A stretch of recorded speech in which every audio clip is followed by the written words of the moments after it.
it is leg day, and jump straight into the warm-up. There's gonna be 3 movements, 3 times through, 45 seconds of each movement. First one is gonna be a wiggle squat. You're gonna stand feet shoulder width or hip width apart. How low can you go? Wiggle at the bottom, driving those knees over your toes. To stretch it out, you can hold a weight also while you do this wiggle squat. Stand back up, get back down. The weight kind of helps keep you from falling backwards or falling forward.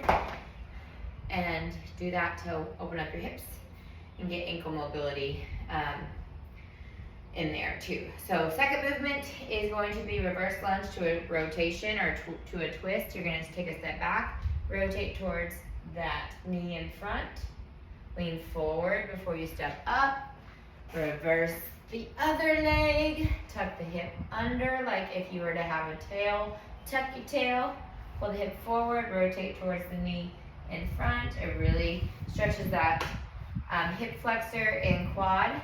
Lean forward to switch, tuck, rotate for 2-ish seconds, and repeat for 45 seconds. That's the second movement.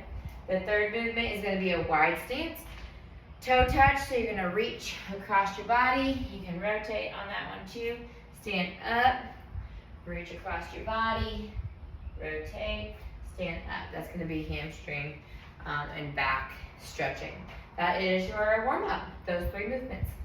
The workout is going to be in 3 quadrants today. So it's going to be front rack squat, so a superset of front rack squat and sumo deadlift, and then on the other side it will be another superset. The very bottom will be 3 movements. They all have different rep counts, so be aware of that. The first 2 is going to be front rack squat, so grab a weight that is challenging you. You want to make sure the weight is going to be challenging towards the end of your set of 10 reps at least. It's 45 seconds of work. You can choose to go heavier weight for 10 reps in 45 seconds, or you can choose to go the whole length of time for 45 seconds. You'll get like 12 to 15 reps in a 45-second block though. You're gonna go elbows up when you go down for that front rack squat. Come back up. So elbows go up when you go down for that front rack squat. Then you're gonna do sumo deadlift.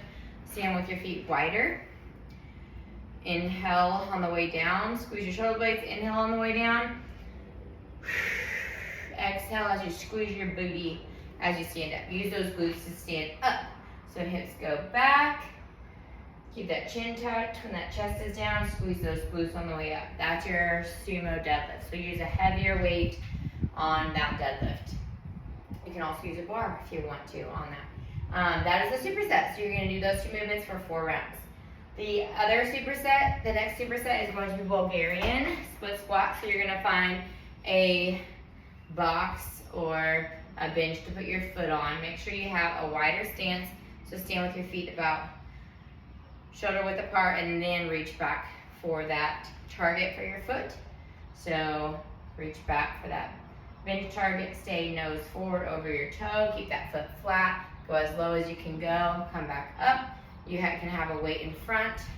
You can hold it under your chin. You can hold it to your side, whatever is comfortable. You can have 2 weights on either side, and whatever you can do to maintain balance more than anything. It shouldn't be comfortable because you're challenging yourself, but you're gonna do 10 on each side. So right side, and then switch to your left side on that. So that's your Bulgarian split squat. Then Romanian deadlift, you're gonna have your feet closer, squeeze the shoulders back, hinge at the hips, keeping those weights behind your toes till you feel that stretch, and then use those glutes to stand up. So squeeze those shoulders, inhale, exhale, use those weights to stand up. Use those glutes to stand up with those weights behind your toes. That is your Romanian deadlift. And then the last section is gonna be sumo pull squat. So you're gonna have a weight, you're gonna have your stance wider, and your squat, you're gonna keep your chest up, squeeze those shoulder blades, go down, knees tracking over that toe towards those pinky toes. You're gonna pulse at the bottom for 3 pulses, and then stand back up. So inhale on the way down, 1, 2, 3, stand back up. You're gonna do that for 10 reps. The second movement is gonna be walking lunges.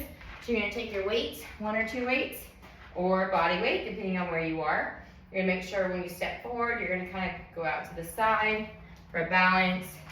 So I'll show you facing the camera. Go out to the side, drive up on that front foot, to the other side, drive up on that front foot as you walk down for 10 reps. So 10 steps down, 10 steps back on those walking lunges. So 10 each leg is what you're gonna do, but in a walking form. Stagger stance deadlift, you're gonna put one foot back, feet are hip width apart, slide that foot back to right behind that heel, that front foot heel, squeeze those shoulder blades, hinge at the hips, keep that chin down, squeeze those glutes on the way up. So squeeze those shoulder blades, inhale, exhale as you stand up for 10 reps on one side, 10 reps on the other. So you want to bend down till you feel that stretch in your hamstring, so the back of your leg on that. That is the 3 movements. You're going to do those 3 movements, 10 reps of each of those for 5 rounds. So get through it as fast as you can while challenging yourself. The afterburner is going to be a banded plank and a banded bridge. So you're going to have the band above your knees.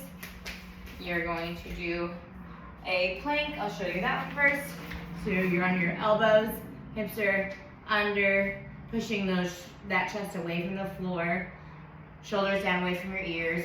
You can do a tap out with that band at your knees if you want to add a little extra spice to it. That is your plank for 20 reps. If you're going to be doing like tap outs, you would do 20 taps or 45 seconds of that plank. And then your bridge, make sure your feet are close to your butt where you can touch your heels. And then you're going to press out on this band, bridge up with your hips, slower on the way down, making sure you're touching one vertebrae down on the way down, one vertebrae at a time, slow and controlled, come back up. So it's keeping those hips tucked under as you bridge up, lift those hips up, using those heels and squeezing those glutes. That is your afterburner. So you do either 20 reps of those, 3 rounds through, or 45 seconds of each of those movements, 2, 3 rounds through. So have fun with that.